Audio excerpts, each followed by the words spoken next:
খুবই সহজ পদ্ধতিতে তৈরি করে ফেলেছি ভীষণ নরম তুলতুলে বনরুটি। আসসালামু আলাইকুম এভরিওয়ান, সবাই কেমন আছেন? আশা করি সবাই খুব ভালো আছেন।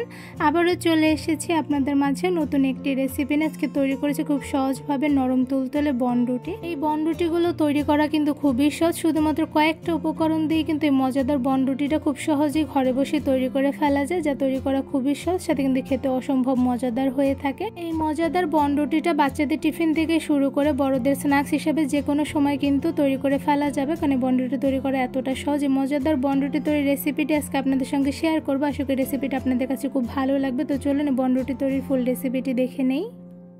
ফার্স্টে একটি বোলের মধ্যে দিয়ে দিয়েছি গরুর লিকুইড উষ্ণ গরম দুধ। এখানে আমি মেজারমেন্ট কাপের হাফ কাপের বেশি দিয়ে দিয়েছি, আর সাথে দিয়ে দিচ্ছি 1 টেবিল চামচ পরিমাণ চিনি। আপনারা আপনাদের স্বাদ মতন কমিয়ে বাড়িয়ে দিতে পারবেন। সাথে দিয়ে দিচ্ছি হাফ টেবিল চামচ পরিমাণ লবণ, আর সাথে দিয়ে দিচ্ছি 1.5 টেবিল চামচ পরিমাণ ইস্ট। সাথে দিয়ে দিব রান্নার তেল। এখানে আমি 2 টেবিল চামচ পরিমাণ রান্নার তেল দিয়ে দিয়েছি। এবার একটি চামচের সাহায্যে খুব ভালোভাবে দুধের সঙ্গে সবগুলো উপকরণ নেড়ে মিশিয়ে নিব, তাহলে কিন্তু ইস্টটা খুব ভালোভাবে অ্যাক্টিভ হয়ে যাবে। দুধের সঙ্গে সবগুলো উপকরণ নেড়ে মিশিয়ে নিয়েছি। এবার এর মধ্যে দিয়ে দিচ্ছি ময়দা। এখানে আমি 1 কাপ পরিমাণ ময়দা দিয়ে দিচ্ছি, সাথে আমি আরও হাফ কাপের মতন দিয়ে দিচ্ছি। এবার হাতের সাহায্যে সবগুলো উপকরণ খুব ভালোভাবে মেখে নিব। ময়দাগুলো সবগুলো উপকরণের সঙ্গে খুব ভালোভাবে মেখে নিতে হবে, মেখে একটা পারফেক্ট ডো তৈরি করে নিতে হবে। আর এদিকে কিন্তু দেখতেই পাচ্ছেন ময়দাগুলো কিন্তু আমি খুব ভালোভাবে মুথে নিচ্ছি। এই ময়দার ডোটি যতটা পরিমাণে মুথে নেওয়া হবে, রুটিটা কিন্তু ততটা পরিমাণে সফট এবং ফুলকো হবে। তো এই পর্যায়ে দেখতেই পাচ্ছেন ময়দার ডোটি আমি খুব ভালোভাবে মুথে নিয়েছি। এবার এর উপর দিয়ে দিচ্ছি 1 টেবিল চামচ পরিমাণ রান্নার তেল। ময়দার ডোর চারপাশে তেলগুলো লাগিয়ে নিয়েছি। এবার একটি ঢাকনার সাহায্যে ঢেকে 30 মিনিটের মতন রেস্টে রেখে দিব। ময়দার ডোগুলো 30 মিনিটের মতন রেস্টে রেখে দেওয়ার পর দেখতেই পাচ্ছেন ফুলে কিন্তু ডাবল হয়ে গিয়েছে। তো এই পর্যায়ে হাতের সাহায্যে খুব ভালোভাবে ময়দার ডোগুলো কিছুক্ষণ মুথে নিব।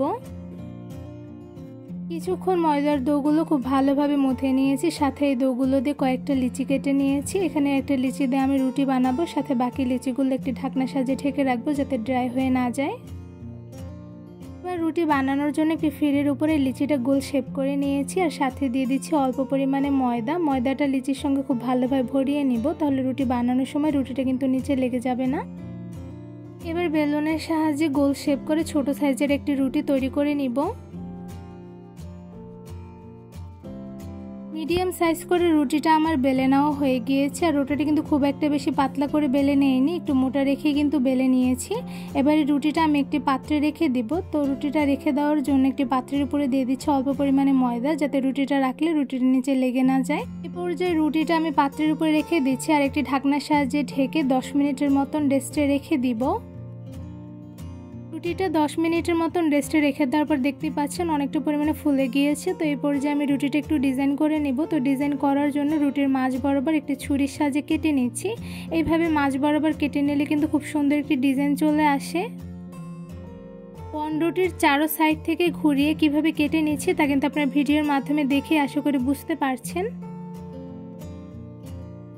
চারো সাইড থেকে ঘুরিয়ে ঘুরিয়ে বনরুটিটা কিন্তু খুব সুন্দরভাবে কেটে নিয়েছে, আর এদিকে দেখতেই পাচ্ছেন খুব সুন্দর ডিজাইন চলে এসেছে। এবার এই বনরুটিগুলো আমি ভেজে নিব।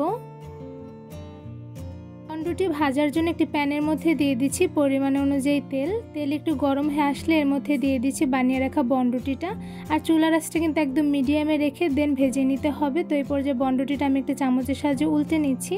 তো এদিকে দেখতেই পাচ্ছেন বনরুটিটা কিন্তু মিডিয়াম আঁচে খুব সুন্দরভাবে কালার করে ভেজে নিচ্ছি। কিছুক্ষণ বনরুটিটা মিডিয়াম আঁচে ভেজে নেওয়ার পর দেখতেই পাচ্ছেন খুব সুন্দর একটি কালার চলে এসেছে। তো এই পর্যায়ে বনরুটিটা আমি উল্টে দিয়েছি, আর বনরুটি ভাজতে কিন্তু খুব একটা বেশি সময় লাগে না, 4 থেকে 5 মিনিটের মতন মিডিয়াম আঁচে ভেজে নিলে কিন্তু খুব সুন্দর একটি কালার চলে আসে। কিছুক্ষণ বনরুটিটা ভেজে নিয়েছি। তো এই পর্যায়ে কিন্তু বনরুটিটা ভাজা হয়ে গিয়েছে। এবার এটি ছাঁকনির সাহায্যে ছেঁকে বনরুটিটা একটি ঝুড়িতে তুলে নিব।